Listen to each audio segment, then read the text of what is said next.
চলছে চলছে চলছে হ্যাঁ হ্যাঁ চলছে।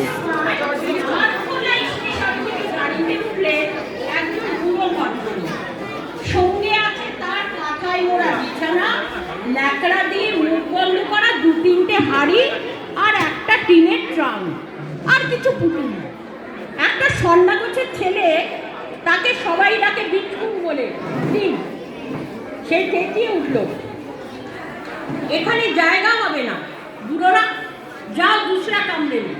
বুড়ো বললেন, বড় ভিড়, কোথাও জায়গা নেই, আমি এই কোনটুকুতে থাকবো, তোমাদের কোনো অসুবিধে হবে না বলে ওদের বেঞ্চি ছেড়ে দিয়ে নিজে এক কোণে মেঝের ওপর বিছানা পেতে বসলেন। ছেলেদের জিজ্ঞাসা করেন, বাবা তোমরা কোথায় যাচ্ছ, কি করতে? বিচকুট বলে উঠল, শ্রাদ্ধ করতে। বুড়ো জিজ্ঞাসা করলেন, কার শ্রাদ্ধ? উত্তরে শুনলেন, কালো কুমড়ো টাটকা লঙ্কা।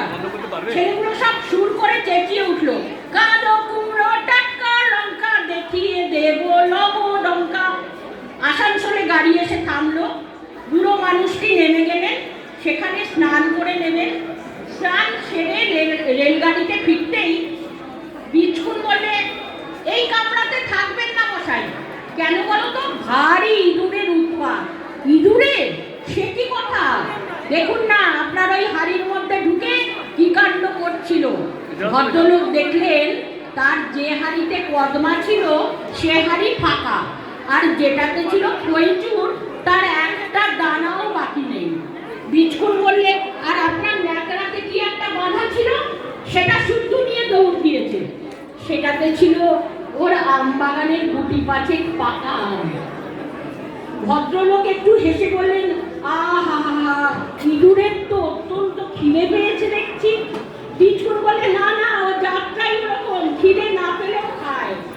ছেলেগুলো চিৎকার করে হেসে উঠলে, বলে, হ্যাঁ মশাই, আরো থাকলে আরো খেত। ভদ্রলোক বললেন, ভারী ভুল হয়েছে, গাড়িতে এত ইঁদুর একসঙ্গে যাবে জানলে আরো কিছু আনতুন। এত উৎপাত সত্ত্বেও বুড়ো রাগ করলো না দেখে ছেলেরা দমে গেল। রাগলে বেশ মজা হতো। বর্ধমানে এসে গাড়ি থামলো, ঘন্টাখানেক থামবে, অন্য লাইনে গাড়ি বদল করতে হবে। ভদ্রলোকটি বললেন, বাবা এবার তোমাদের আর কষ্ট দেব না, অন্য কামরায় জায়গা হয়ে যাবে। না না না না না না, সে হবে না, আমাদের কামরাতেই উঠতে হবে।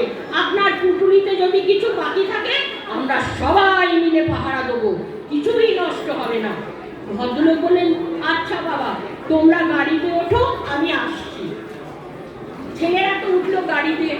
একটু আগেই মিঠাইওয়ালার ঠেলা গাড়ি ওদের কামরার সামনে এসে দাঁড়ালো, সেই সঙ্গে ওই বুড়ো ভদ্রলোক। এক এক ঠোঙা এক একজনের হাতে দিয়ে বললেন, এবারে ইঁদুরের ভোজে আর কোনো অনটন হবে না।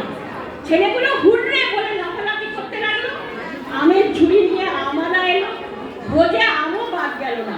ছেলেরা তাকে বললেন, আচ্ছা আপনি কি করেন বলুন তো, আর কোথায় যাচ্ছেন?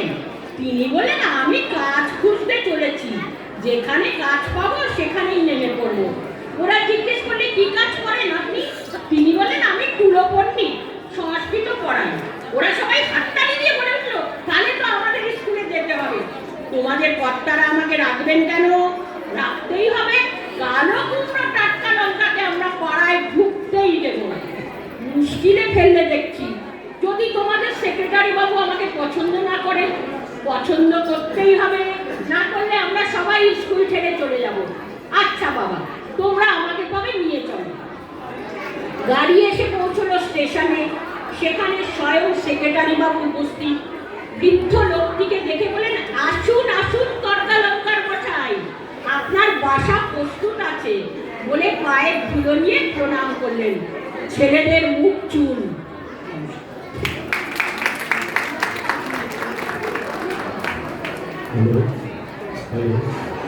এরপরে ছিল শ্রদ্ধা মিশ্রের গান, কিন্তু আমাদের কিবোর্ডের অনিরুদ্ধতা একটু এতক্ষণ বসে থাকার পর একটু উনি কাজে বাইরে গেছেন, তার জন্য আমরা বঙ্গীয় সমাজ ভারতনাট্যম গ্রুপকে এখন ডেকে নিচ্ছি এবং এরপরে শ্রদ্ধা মিশ্রের গানটা আমরা দেব। এরপরে চন্দনা, আচ্ছা আজ অনিরুদ্ধা এসে গেছেন, তারপরে ভারতনাট্যম গ্রুপ, এরপরে চন্দনা ব্যানার্জি, সুমন্ত বসু, সমন্বিতা ব্যানার্জি তৈরি থাকবেন। সবাই চুপ করে একটু বসবেন। আপনাদের কথা বন্ধ না হলে আমাদের পড়া খুব অসুবিধা হচ্ছে অনুষ্ঠান চালানো। দয়া করে আপনারা চুপ করে বসবেন। যারা অনুষ্ঠান করে পেছনে চলে গেছেন তারা চুপ করে বসুন, না হলে আমরা অনুষ্ঠান চালাতে পারছি না। একটা মোবাইল পাওয়া গেছে, পাওয়া যাচ্ছে না যাচ্ছে না। কেউ।